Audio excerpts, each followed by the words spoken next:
Tudo bem com você? Eu desejo voltar ao tema da escatologia e hoje gostaria de comentar com você, de refletir com você sobre um dos temas da escatologia que está em Daniel 12, versículo 4, que diz assim: Tu, porém, Daniel, encerra as palavras e sela o livro, até ao tempo do fim.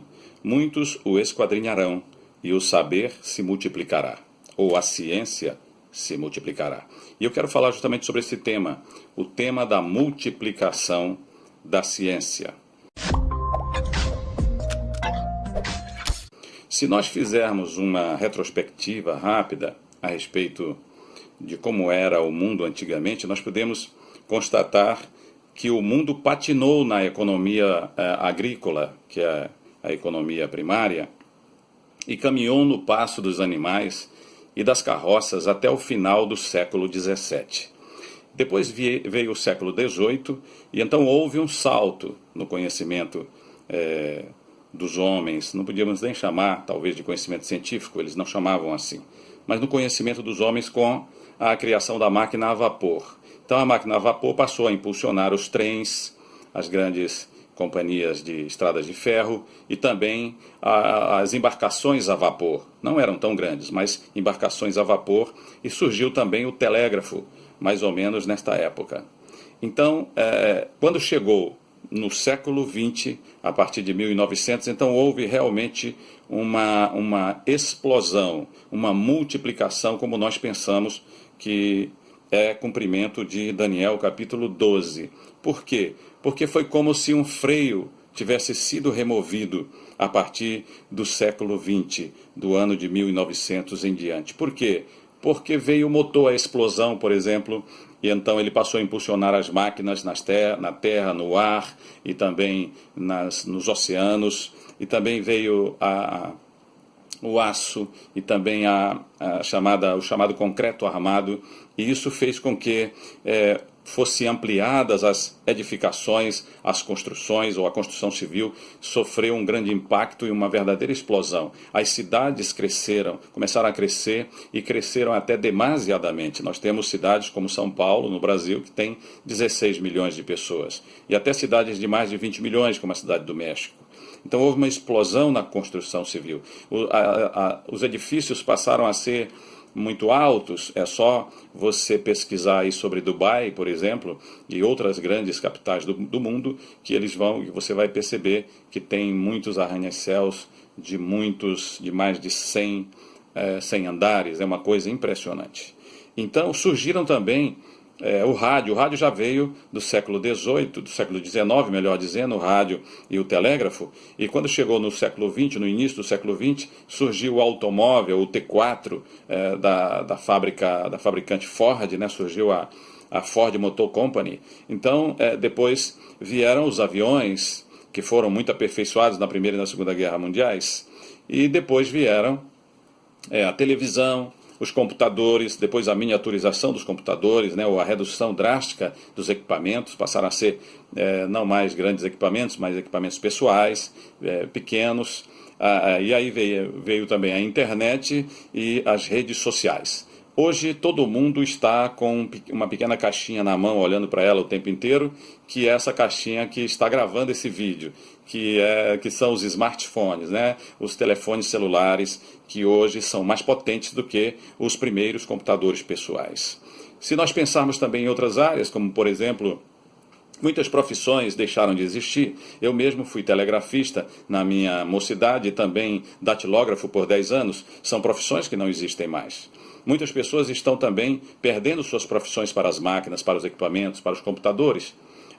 Isso na indústria automobilística e em outras áreas também.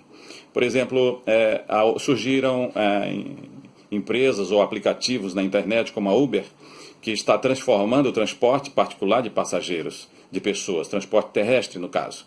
E aí está em conflito com os taxistas de todo o mundo, porque os taxistas não evoluíram, não aperfeiçoaram. Então veio uma empresa que pensou em outras coisas e pensou no seu cliente de uma outra maneira e traz informações e traz mais segurança e traz preço mais baixo. Então está inviabilizando o trabalho dos taxistas. Talvez no futuro nós tenhamos apenas esse tipo de serviço como o da Uber, né? Também surgiram outros aplicativos, como tem um aplicativo de hospedagem em casas de família em todo o mundo. Então você vai encontrar na internet a Airbnb e você hoje pode se hospedar em qualquer lugar do mundo a preços mais baratos. E assim você pode pela internet fazer esse contato e tudo mais. Então está mudando a situação da hospedagem e com certeza isso vai impactar os hotéis e as grandes empresas que trabalham nessa área do turismo. E assim, nós estamos vivendo essa época, a época da multiplicação da ciência.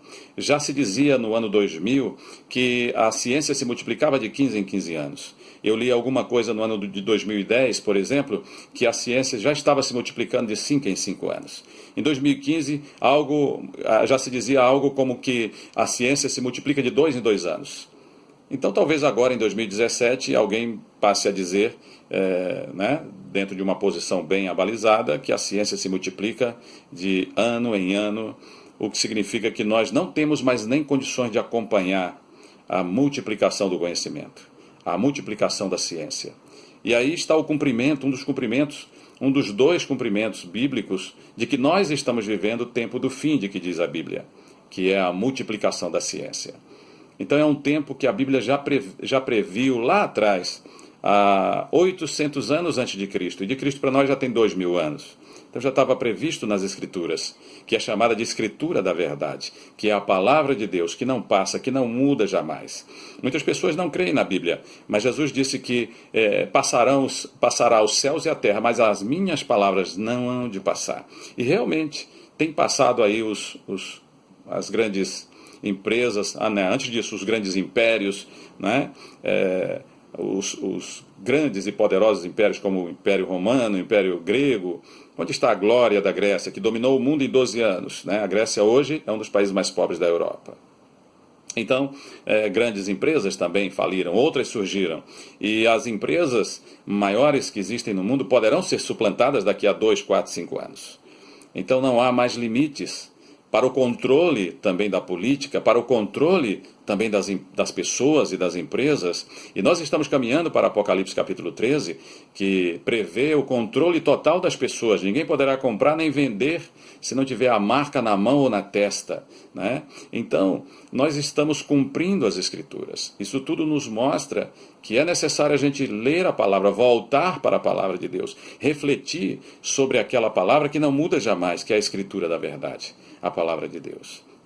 É muito importante nós pensarmos sobre esses temas e verificarmos e confirmarmos que de fato nós estamos vivendo os últimos dias. Então a multiplicação da ciência já está sobre nós já nem conseguimos acompanhar a sua multiplicação, as novidades que ela está trazendo a lume. As comunicações, nós já estamos vivendo na era das comunicações. Qualquer fato, qualquer situação, ato ou palavra que alguém diga em qualquer lugar do planeta, você ouve ao vivo, você vê o fato, você vê a imagem em qualquer lugar do mundo através da internet.